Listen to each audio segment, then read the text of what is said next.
हाय learners, हम आ गए हैं अपने अगले लेक्चर में, हम अपने अगले वीडियो में, जिसमें हम लोग बात करेंगे ट्रांसपोर्टेशन के बारे में। लेकिन किस में? Transportation in plants. इस ट्रांसपोर्टेशन इन प्लांट्स में कुछ इंपॉर्टेंट प्रोसेसेस के बारे में हम लोग डील करेंगे। दो इंपॉर्टेंट ऐसे प्रोसेसेस जिनको हम इसमें डील करेंगे और जिस पे सवाल भी कई बार पूछे जाते हैं। यहाँ हम कुछ मैकेनिज्म को समझेंगे कि ट्रांसपोर्टेशन इन प्लांट्स में किस तरह का मैकेनिज्म होता है। तो चलिए देखते हैं कौन से हैं वो इंपॉर्टेंट प्रोसेसेस जिनको हम इस ट्रांसपोर्टेशन इन प्लांट्स के अंदर डील करेंगे। Have a look here. यहाँ आपको स्क्रीन पे एक एक पिक्चर तो लगी हुई दिख ही रही होगी बच्चों। There are two main pathways conducting in plants. बच्चों, दो मेन पाथवेज होते हैं और इनको कंप्लीट करने के लिए एक स्पेशल सिस्टम, एक स्पेशल तरह के टिश्यूज भी प्लांट्स के पास प्रेजेंट होते हैं।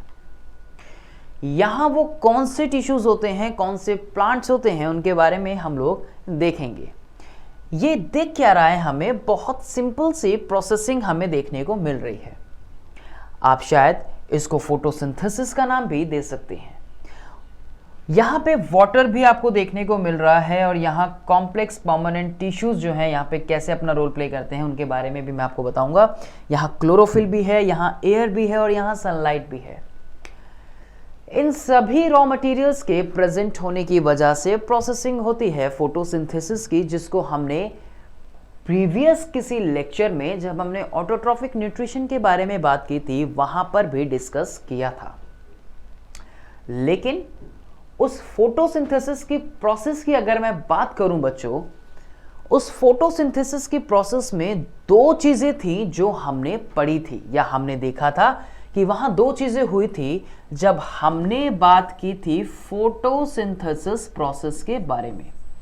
तो उस फोटोसिंथेसिस प्रोसेस में क्या देखा था हमने ये देखा था, सर हमें याद है कि हमने वहां पे क्या सीखा था।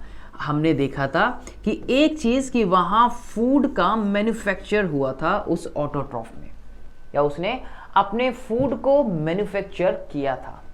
और उस फूड को मैन्युफैक्चर करने में कई रॉ मटेरियल्स ने भी अपना रोल प्ले किया था, और जिसमें से एक रॉ मटेरियल की अगर मैं बात करूं बच्चों तो वो कौन सा था? वैसे तो कई थे, लेकिन यहां जो मैं रॉ मटेरियल के बारे में बात करूंगा वो रॉ मटेरियल है वाटर, है ना, H2O। और कई मिनरल्स भी होते हैं जो अपना रोल प्ले करते हैं। लेकिन ये ट्रांसपोर्ट कैसे हुए, इन्होंने अपना रोल प्ले कैसे किया? क्योंकि फूड तो मैन्युफैक्चर हुआ लीव्स में। फूड तो मैन्युफैक्चर हुआ कहां पर? लीव्स के अंदर। और इस रॉ मटेरियल ने इस फूड के बनने में अपना रोल प्ले किया। और पानी तो आप यहां डालते हो, पानी का जो हम यूज कर रहे हैं, या मैं कहूं कि जो हम प्लांट को पानी दे रहे हैं, जो अपना रोल प्ले कर रहा है, वो तो ये रहा। तो वो यहां से यहां तक कैसे पहुंचेगा? यही तो होगा। या यहां पर जो फूड मैन्युफैक्चर हुआ उस फोटोसिंथेसिस की प्रोसेस के अंदर, वो यहां से इस प्लांट के सारे पार्ट्स तक कैसे पहुंचेगा? बच्चों, यही प्रोसेसिंग के बारे में, इसी मैकेनिज्म के बारे में हम इस लेक्चर में डील करेंगे। आई होप कि आपको ये चीज समझ आई हो कि हम इस लेक्चर में क्या पढ़ने जा रहे हैं। चलिए स्टार्ट करते हैं बच्चों, देखते हैं उन मेन पाथवेज को जिनके बारे में हम लोग बात कर रहे हैं। सबसे पहला जो पाथवे है वो है ट्रांसपीरेशन को लेकर। क्या होता है ट्रांसपीरेशन में? अगर मैं बात करूं यहां पर बच्चों, तो सपोज मान लीजिए कि ये एक प्लांट है। क्या है? ये एक ट्री है, या फिर एज्यूम कर लीजिए कि ये कोई छोटा प्लांट भी हो सकता है। अब हमने वहां पर क्या किया? हमने यहां रूट्स में जो था, हमने यहां पर पानी को डाला। यहां पे आप हैं और आपने क्या किया? इसके अंदर आपने किया ये कि आपने यहां से पानी को जो था वो यहां पर डाल दिया। यही किया ना आपने क्या किया, आप ये रहे और आपने किया क्या कि आपने पानी को जो था वो यहां पर डाल दिया। ठीक है। अब लेकिन फोटोसिंथेसिस की प्रोसेस तो ऊपर हो रही है, और जब फोटोसिंथेसिस की प्रोसेस यहां लीव्स के अंदर हो रही है, वो जो प्रोसेसिंग की हम बात कर रहे हैं, अगर वो यहां लीव्स के अंदर हो रही है और उसके लिए हमें रॉ मटेरियल वाटर की भी नीड है, तो ये पानी यहां से कैसे पहुंचेगा? यहां पे पहुंचेगा दो वाइटल कंडक्टिंग टिश्यूज की हेल्प से। बच्चों, दो तरह के टिश्यूज हम लोग पढ़ते हैं यहां पर, जिसमें कि हम लोग बात करते हैं किनकी, जाइलम और फ्लोएम के बारे में। क्या नाम है उनका? Xylem and phloem. हम लोग बात करते हैं किसकी? जाइलम और फ्लोएम के बारे में। ये दो इंपॉर्टेंट कंडक्टिंग टिश्यूज होते हैं। बच्चों, इस ट्रांसपीरेशन की प्रोसेस में जो अपना रोल प्ले करता है वो है जाइलम। इस जाइलम के कई पार्ट्स होते हैं बच्चों, या कई अदर कंपोनेंट्स होते हैं, जैसे कि मैं कुछ बात करूं इंपॉर्टेंट, जैसे कि जाइलम वेसल्स, जैसे कि जाइलम वेसल्स। इसके अलावा जाइलम ट्रैकिएट्स भी अपना रोल प्ले करते हैं। जाइलम ट्रैकिएट्स भी अपना रोल प्ले करते हैं, ध्यान रखिएगा। ठीक है। जो ट्रांसपीरेशन, उसके अलावा जाइलम, पैरेन्काइमा, फाइबर्स, ये अपना रोल प्ले करते हैं। मेन जो है यहाँ पे वेसल्स और ट्रैकिएट्स। तो हमें क्या चाहिए कि ये जो पानी है वो यहां तक पहुंचे। तो ये जो जाइलम ट्रैकिएट्स होती हैं, जाइलम वेसल्स होती हैं, ये इसको यहां तक पहुंचाने में अपना रोल प्ले करती हैं। और होता क्या है कि जो पानी है वो लगभग शायद मैंने आपको पहले भी बताया था कि रफली अगर मैं बात करूं तो लगभग 2 to 5% वाटर जो होता है वो फोटोसिंथेसिस की प्रोसेस में यूज होता है। बाकी का जो पानी बचता है वो पानी जो है वो यहां से इवेपोरेट हो जाता है। क्या हो जाता है? इवेपोरेट हो जाता है। इसी पानी के लॉस होने को हम ट्रांसपीरेशन का नाम देते हैं। इसी वजह से इस ट्रांसपीरेशन का दूसरा नाम अगर मैं कहूं तो लॉस ऑफ वाटर है, या फिर वाटर लॉस के नाम से भी हम इसको जानते हैं। क्या आपको यह बात अच्छे से समझ आई कि हम इसको क्यों वाटर लॉस बोलते हैं? मैं जानता हूं ये चीज आप बहुत अच्छे से समझ गए होंगे कि वाटर लॉस क्यों हम इसको बोल रहे हैं।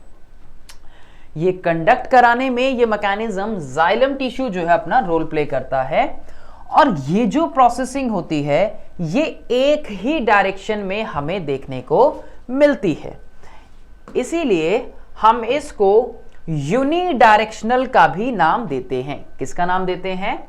ये यूनिडायरेक्शनल भी होता है। ये चीज आप ध्यान रखिएगा। कैसा होता है? यूनिडायरेक्शनल हमें देखने को मिलता है। कैसा मिलता है? यूनिडायरेक्शनल।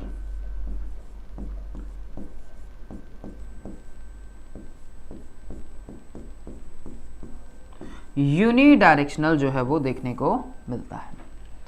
ठीक है जी। तो ये हुआ हमारा यूनिडायरेक्शनल। क्या बोला मैंने?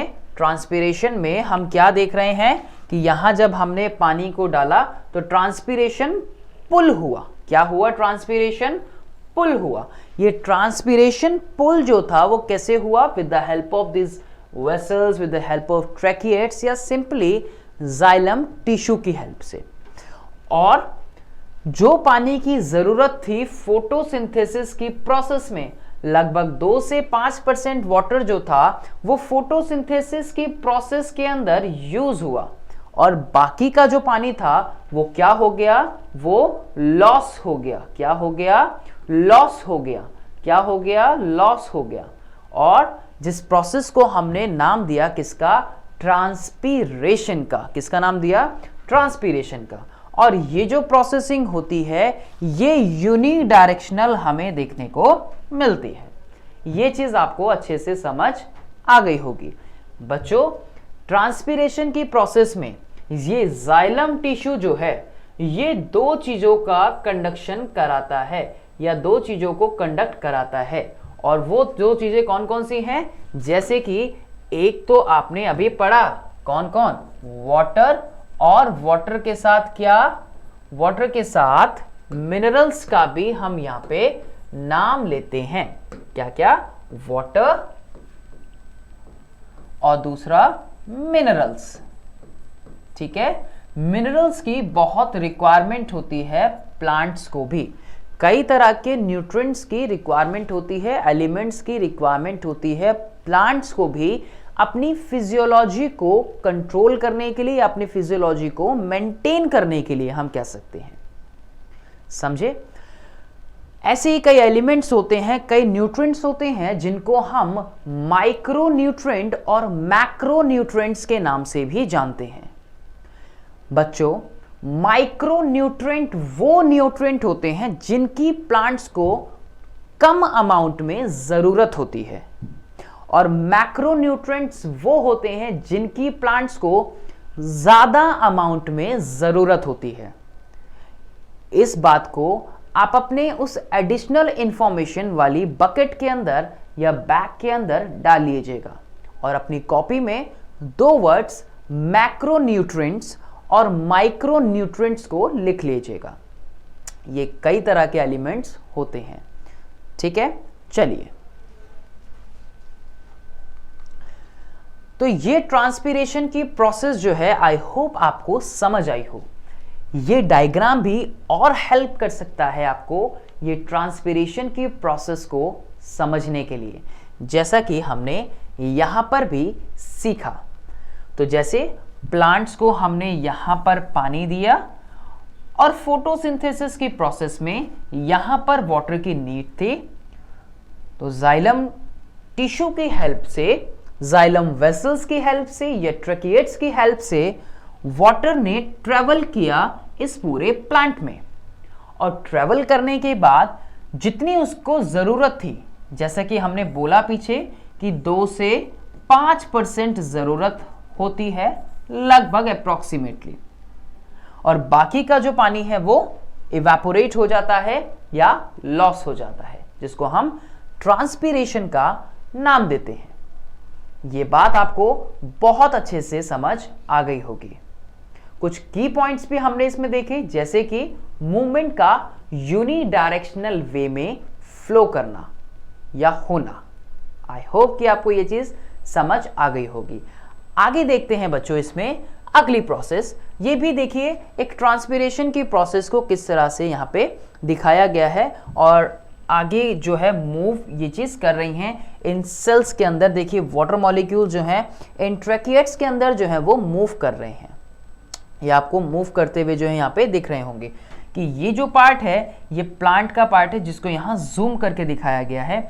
ये जो पार्ट है ये इस रूट्स के अंदर है, और इस रूट्स में कैसे जो है यहाँ से ये मूव करता हुआ आपको नजर आ रहा होगा कि कैसे स्लोली जो है वो मूव करता है।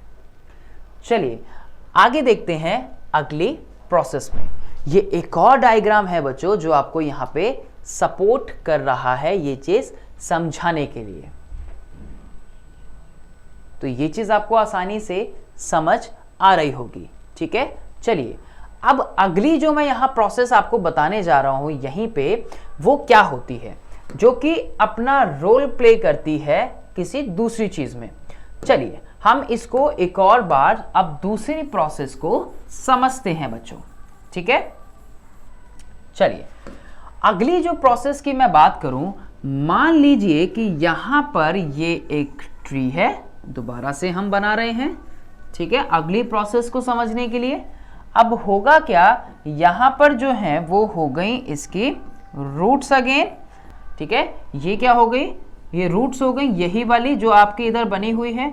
अब हुआ क्या बच्चों, यहां लीव्स में फोटोसिंथेसिस की वही प्रोसेस जो हमने पढ़ी थी वो यहां पर हुई फोटोसिंथेसिस की प्रोसेस, और ये जो लाइट एनर्जी थी ये केमिकल एनर्जी के अंदर कन्वर्ट हुई। ठीक है, लाइट एनर्जी आई जिसकी हेल्प से ऑटोट्रॉफ्स ने अपना काम किया और फूड को मैन्युफैक्चर किया। क्या होगा बच्चों यहाँ पे कि फूड तो मैन्युफैक्चर यहां हुआ है ना, फूड, और इस कई ऐसे अदर सब्सटेंसेस होते हैं बच्चों, ध्यान रखिएगा। मैंने दो नाम लिए यहां पे, कौन कौन से? नंबर 1 मैं बोल रहा हूं फूड, नंबर 1 मैं बोल रहा हूं फूड, ठीक है, और नंबर 2 पे मैं बोल रहा हूं कुछ अदर सब्सटेंसेस को। बच्चों इन अदर सब्सटेंसेस के अंदर, इन अदर सब्सटेंसेस के अंदर आपके कई चीजें हो सकती हैं। इन अदर सब्सटेंसेस की अगर मैं बात करूं तो यहाँ हार्मोन्स हो सकते हैं, यहाँ पर अदर सब्सटेंसेस के अंदर आपके हार्मोन्स हो सकते हैं, कई अमाइनो एसिड्स हो सकते हैं, हार्मोन्स हो सकते हैं, कई अमाइनो एसिड्स हो सकते हैं, कई चीज़ें हो सकती हैं, ठीक है, या प्रोटीन्स हो सकते हैं सपोज, ठीक है, प्रोटीन्स हो सकते हैं, आप सिंपली ये कह सकते हैं, ठीक है। तो ये फूड और अदर सब्सटेंसेस जो हैं ये ट्रांसपोर्ट होता है, क्या होता है? ट्रांसपोर्ट होता है प्लांट्स में with the help of another tissue which is called phloem, जिसको हम किसका नाम देते हैं? फ्लोएम का नाम देते हैं। क्या आपको ये चीज समझ आ रही है? जिसको मैं अभी आपको यहां पर इस स्लाइड के थ्रू जो है वो बताऊंगा, ठीक है, जिसको मैं यहां पे आपको एक स्लाइड के थ्रू जो है वो बताऊंगा, ठीक है। चलिए, तो ये हम फ्लोएम के बारे में जान रहे हैं इस मैकेनिज्म की हेल्प से। तो कई अदर सब्सटेंसेस यहां भी सिंथेसिस हो सकते हैं, यहां भी हो सकते हैं, यहां भी हो सकते हैं। मैं रेड कलर से जो चीजें डिनोट कर रहा हूं वो मैं बता रहा हूं किसको? अदर सब्सटेंसेस के लिए, अदर सब्सटेंसेस के लिए, ठीक है बच्चों। तो ये अदर सब्सटेंसेस होगा जो यहाँ सिंथेसिस हो रहे हैं या बन रहे हैं, राइट। फूड यहां बना, तो ये जो फूड यहां पर बना है इन ग्रीन लीव्स में, ये प्लांट के बाकी के पार्ट्स तक भी तो जाएगा, या फिर ये जो अदर सब्सटेंसेस हैं बच्चों ये प्लांट के बाकी के पास तक भी तो पहुंचेंगे। बच्चों ये सारी चीजें जो हैं ये फ्लोएम टिश्यू की हेल्प से हो पाती हैं। इस फ्लोएम टिश्यू के अंदर अगर मैं बात करूं तो इस फ्लोएम टिश्यू में आपके सीव ट्यूब्स देखने को मिलती हैं, और ये जो सीव ट्यूब्स होती हैं ये इसको ट्रांसपोर्ट कराने में अपना रोल प्ले करती हैं। ये जो सीव ट्यूब्स होती हैं ये बहुत इंपॉर्टेंट रोल प्ले करती हैं इसके अंदर, ठीक है। इस सीव ट्यूब्स के अलावा बच्चों यहां पर हमें कंपेनियन सेल्स भी देखने को मिलती हैं जो अपना रोल प्ले करती हैं, ध्यान रखिएगा, ठीक है। चलिए आगे देखते हैं, हम अपनी अगली बात को समझते हैं। यहां पर देखिए बच्चों होगा क्या अब यहां पे, जैसे कि मैंने आपको बताया था यहां दो तरह से मूवमेंट हो रही है, एक ये वाली जो ग्रीन में दिख रही है और दूसरी ये वाली जो आपको रेड में दिख रही है। बच्चों ये जो मूवमेंट होती है ये आपको कैसी देखने को मिल रही है? ऊपर भी और नीचे भी। इस मूवमेंट को हम बोलते हैं बाई डायरेक्शनल मूवमेंट। क्या नाम देते हैं हम इसको? बाई डायरेक्शनल मूवमेंट, यानी कि जो ऊपर नीचे दोनों जगह हो रही है हम इसको बोलते हैं क्या? बाई डायरेक्शनल मूवमेंट का नाम देते हैं। यही फ्लोएम टिश्यू के अंदर हमें देखने को मिलती है। चलिए, तो ये चीज आपको शायद एक इस चार्ट के थ्रू समझ आई हो, राइट। तो अब देखिए हुआ क्या यहां पे? हुआ ये कि यहां चीजें एक जगह से दूसरी जगह पे आपको ट्रांसलोकेट होते हुए दिख रही है, यानी कि पोजीशन चेंज होते हुए दिख रही है बच्चों। इसीलिए हम इस प्रोसेस को जो नाम देते हैं वो देते हैं किसका? ट्रांसलोकेशन का। आप इसको अपनी कॉपी में लिख लीजिएगा। क्या नाम देते हैं? ट्रांसलोकेशन का नाम हम इसको देते हैं। बच्चों ये जो ट्रांसलोकेशन की प्रोसेस होती है ये फ्लोएम टिश्यू की हेल्प से होती है। ये चीज आपको ध्यान रखनी है कि ये जो फ्लोएम टिश्यू है ये इस ट्रांसलोकेशन की प्रोसेस में अपना रोल प्ले करता है। ये चीज आपको ध्यान रखनी है बच्चों। और ट्रांसपीरेशन की प्रोसेस में जाइलम जो है वो अपना रोल प्ले करता है, ये भी आपको ध्यान रखना है। जब आप जाइलम और फ्लोएम के बारे में बात करेंगे, जब आप जाइलम और फ्लोएम के बारे में बात करेंगे तो एक छोटी सी बात आपको और ध्यान रखनी है उनको लेकर, और वो छोटी सी बात कौन सी होगी? वो छोटी सी बात ये होगी, तो जो मैंने बताई पहली बात ये कि ये वाटर और मिनरल का ट्रांसपोर्टेशन कर रहा है, वाटर और मिनरल्स का ट्रांसपोर्टेशन कर रहा है, और इसमें जो आपको एक बात ध्यान रखनी है कि ये फूड एंड अदर सब्सटेंसेस के लिए काम कर रहा है, ये फूड एंड अदर सब्सटेंसेस के लिए काम कर रहा है। और ये अदर सब्सटेंसेस कौन से हैं, ये चीज भी आप लोग जानते हैं, जिसको अभी हमने यहां पर डिस्कस भी किया। बच्चों, इसके अलावा अगर मैं बात करूं तो यहां पर फ्लोएम में एनर्जी की रिक्वायरमेंट होती है ट्रांसपोर्टेशन की प्रोसेस, ट्रांसलोकेशन की प्रोसेस के लिए, ट्रांसपोर्टेशन के प्रोसेस के लिए, जबकि जाइलम में एनर्जी यानी कि हमें एटीपी की रिक्वायरमेंट नहीं होती, और यहां पर हमें एनर्जी की, यानी कि एनर्जी की बात मैं करूं, इसका मतलब एटीपी की रिक्वायरमेंट होती है। ये चीज ध्यान रखिएगा बच्चों, यहां एनर्जी यूज्ड होती है in the form of ATP, और यहां एनर्जी यूज क्रॉस का मतलब नहीं होती यूज्ड। ये चीज आपको ध्यान रखना है। ये कैरी कर रहा है फूड और अदर सब्सटेंसेस को, यानी कि जो फोटोसिंथेसिस में फूड बना है, यह उन सब्सटेंसेस को ट्रांसपोर्ट करने में अपना रोल प्ले करता है, और ये उस रॉ मटेरियल को, जो कि बहुत जरूरी है फोटोसिंथेसिस की प्रोसेस में, यानी कि वाटर और मिनरल जो है from the roots to the other parts of the body जो है प्लांट की, ये लेकर जाता है। ये डिफरेंस आपको पता होना चाहिए ही चाहिए बच्चों, ध्यान रखिएगा। ये फ्लोएम जो है कुछ इस तरह से, जाइलम कुछ इस तरह से, ये डायग्राम आपको और हेल्प करेगा ये समझने के लिए। सो वन वे प्रोसेस और टू वे प्रोसेस या टू वे मूवमेंट, ध्यान रखिएगा। एरो ऊपर नीचे दोनों जगह जाते हुए दिख रहे हैं, एरो सिर्फ ऊपर जाते हुए दिख रहे हैं जाइलम के अंदर, और फ्लोएम के अंदर बाई डायरेक्शनल आपको जाते हुए दिख रहे हैं, जो हमने वहां पर सीखा बच्चों। आई होप कि आपको ये चीज जो है वो समझ अच्छे से आ गई हो। ये बातें सारी, ये प्रोसेस ट्रांसलोकेशन और ट्रांसपीरेशन के ऊपर कई बार सवाल जो है वो पूछा गया है। चलिए, यहां सवाल लेकिन अभी हमारे सामने है कि what are the components of transport system in highly organised plant.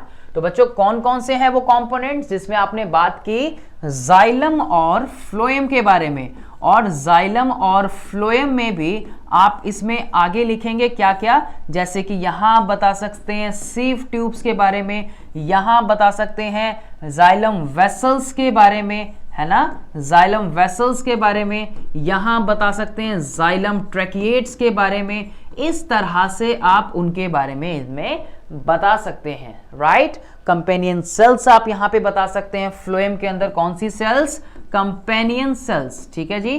तो इस तरह से आप इनके बारे में बता सकते हैं। चलिए, ये तो हुआ हमारा एक सवाल। अगला सवाल क्या कहता है, how are water and minerals transported in plants. तो अभी आपने पढ़ा था ना कि जाइलम टिश्यू की हेल्प से, जाइलम टिश्यू की हेल्प से जो है ये वाटर और मिनरल जो हैं ये ट्रांसपोर्ट होते हैं, राइट। ये चीज आपने अभी पढ़ी थी। चलिए, अगला सवाल क्या कहता है हमें, how is food transported in plants. तो अभी आपने पढ़ा कि with the help of phloem tissue की हेल्प से जो है ये फूड जो है ये ट्रांसपोर्ट होता है। अगर आप और डिटेल में यहां पर लिखना चाहते हैं तो आप यहां पे फिर से वही बात कहूंगा कि आप जाइलम वेसल्स के बारे में बता सकते हैं, आप यहां पर जाइलम ट्रैकिएट्स के बारे में बता सकते हैं, जो बच्चों अभी हमने पीछे भी डिस्कस करी है। इसी तरह से आप यहां पर भी उन सीव ट्यूब्स के बारे में बता सकते हैं जो अपना रोल प्ले करती हैं, जिसके बारे में अभी हमने पढ़ा था। ये चीज आप लोग ध्यान रखिएगा बच्चों, ठीक है। चलिए, तो ये भी आपको सवाल समझ आ गया होगा। Define translocation. ट्रांसलोकेशन को डिफाइन कैसे करना है? तो ट्रांसलोकेशन की डेफिनेशन क्या है कि the transport of food from one part of the plant to the other part, or from the roots to the, or from the leaves या from the stem region to the, or from the shoot region to the other region of the plant। सभी parts में plant को food की जरूरत है ना, तो जो food photosynthesis की process में manufacture हो रहा है या manufacture हुआ, उसका ट्रांसलोकेट करना, या फिर जो मिनरल्स की या फिर जो अदर सब्सटेंसेस की नीड थी प्लांट्स को, जैसे कि हार्मोन्स हुए या प्रोटीन्स हुए, उनको ट्रांसलोकेट करने का काम भी यहां पर कौन करता है? ये ट्रांसलोकेशन की प्रोसेस करती है with the help of phloem tissue. तो ये डेफिनेशन आपको मिल जाएगी बहुत आसानी से। चलिए, name 2 elements of xylem through which water and minerals reach to the leaf. तो बच्चों, लीव में पहुंचते हैं कैसे? तो ये चीज आपको समझनी है। वही यहां पे जवाब आएगा बच्चों, जाइलम वेसिकल्स और जाइलम ट्रैकिएट्स। ठीक है, जाइलम वेसिकल्स और जाइलम ट्रैकिएट्स जो होते हैं ये ट्रांसपोर्ट करते हैं। क्या ये बात आपको समझ आई? सर बिल्कुल अच्छे से आई। चलिए अगला सवाल देखते हैं बच्चों, क्या पूछा गया है? Which element is needed by plants to make proteins. Sir ये चीज तो हमने नहीं पढ़ी। बिल्कुल, तभी तो ये सवाल डाला गया है। आपके एनसीईआरटी में 1-2 लाइन्स हैं। बच्चों, आपने कभी सिम्बायोटिक रिलेशनशिप के बारे में तो सुना ही होगा, सिम्बायोटिक एसोसिएशन के बारे में तो सुना ही होगा। आपने कभी राइजोबियम बैक्टीरिया का नाम तो सुना ही होगा। आपने कभी लेग्यूमिनस प्लांट्स के बारे में तो सुना ही होगा। आपको पता है कि ये कौन सा एलिमेंट है? इस एलिमेंट का नाम है नाइट्रोजन। तो नाइट्रोजन जो है ये आपकी एनसीईआरटी की एक लाइन से मैंने क्वेश्चन को उठाया है। तो नाइट्रोजन क्या है? एक ऐसा एलिमेंट जो प्लांट्स में protein which is element in need by plant to make protein, तो जो प्रोटीन बनाने में, प्रोटीन के सिंथेसिस में अपना रोल प्ले करता है। 78% नाइट्रोजन प्रेजेंट होती है ना। और इसी से अगर मैं एक और लाइन डिलीट आपके जो एडिट करूं यहाँ पे या उसको रिलेट करूं, तो बच्चों आपने नाइट्रोजन साइकिल भी पढ़ी होगी क्लास 9th में, और आपने देखा होगा कि किस तरह से उसकी जो अलग अलग फॉर्म्स होती हैं, नाइट्रेट्स हो गए या नाइट्राइट्स हो गए, कैसे वो कन्वर्टिबल फॉर्म जो है वो यूज की जाती है आगे प्लांट्स के अंदर। ये चीज ध्यान रखिएगा। और कई लेगुमिनस प्लांट्स में राइजोबियम बैक्टीरिया जो है वो एटमॉस्फेरिक नाइट्रोजन को लेकर प्लांट्स को देता है। ठीक है, तो वहां सिम्बायोटिक रिलेशनशिप होती है। उस राइजोबियम बैक्टीरिया को उसका शेल्टर मिल जाता है और प्लांट को जो है वो उसकी नाइट्रोजन मिल जाती है प्रोटीन के सिंथेसिस के लिए, क्योंकि वो एबल नहीं होता कि वो उसको ले पाए। ये चीज ध्यान रखिएगा। तो प्रोटीन का सिंथेसिस नाइट्रोजन एलिमेंट की हेल्प से होता है। बच्चों, ये कुछ सवाल थे जो इस ट्रांसपीरेशन इन प्लांट से रिलेटेड थे। मैंने बहुत सिंपल वे में आपको ट्रांसपीरेशन और ट्रांसलोकेशन के मैकेनिज्म को समझाने की कोशिश की। आई होप कि आपको इस वीडियो में ये चीज समझ आई हो। तो अब मैं मिलूंगा आपसे अपनी अगली वीडियो में। अभी के लिए tata, bye bye and thanks for watching.